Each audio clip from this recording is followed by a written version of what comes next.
विश्वंभर, बोलवलंस मला? हो, जरा बोलायचं होतं. बोल ना, काय काम आहे? नाही म्हणजे मला शुभविषयी नव्हतं बोलायचं. मग त्या मुलीविषयी बोलायचं होतं. बोल.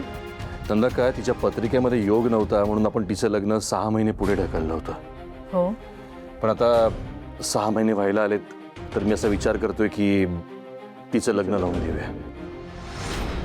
अरे वा, छान विचार आहे की. मी उद्यापासूनच मुलगा बघायला सुरुवात करू का? चांगला मुलगा बघू तिच्यासाठी. नाही नंदा का, मुलगा बघायची गरज नाही. म्हणजे? मी बघितलाय मुलगा. हो, कोण आहे? रुद्रप्रताप.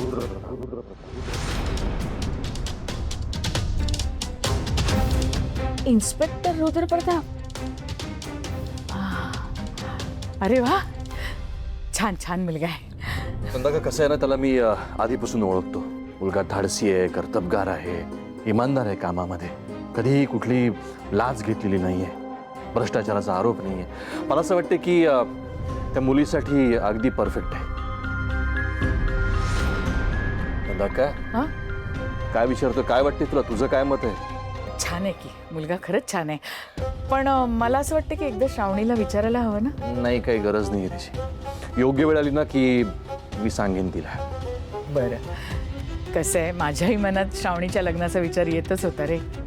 पण आता तू मनावर घेतलंस म्हटलं की माझं मन हलकं झालं बाबा. ठीक आहे, मग मी बाकीची बोलणी करायला घेतो. ठीक आहे, येऊ. तू आराम कर.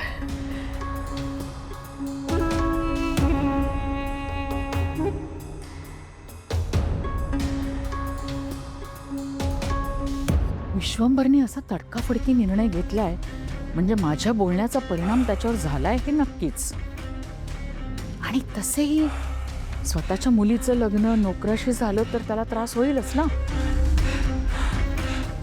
पण श्रावणीचं लग्न जर रुद्र बरोबर झालं तर तिच्या नावावरची संपत्ती तिच्याबरोबर निघून जाईल. नाही नाही नाही, मी असं होऊ देणार नाही. पण काय करू आणि कसं करू तेच कळत नाहीये. एक काम करता येईल, हा रुद्र काय ते जरा मला बघावं लागेल. हा रुद्र माझ्या मिशनचा भाग होईल का, मला साथ देईल का, हे जरा मला पडताळून पाहावं लागेल. आणि हा रुद्र जर माझ्या जाळ्यात फसला तर मग श्रावणी त्याच्याबरोबर लग्न करून गेली तरी मला घाबरण्याचं काहीच कारण नाही. रुद्राला बघायला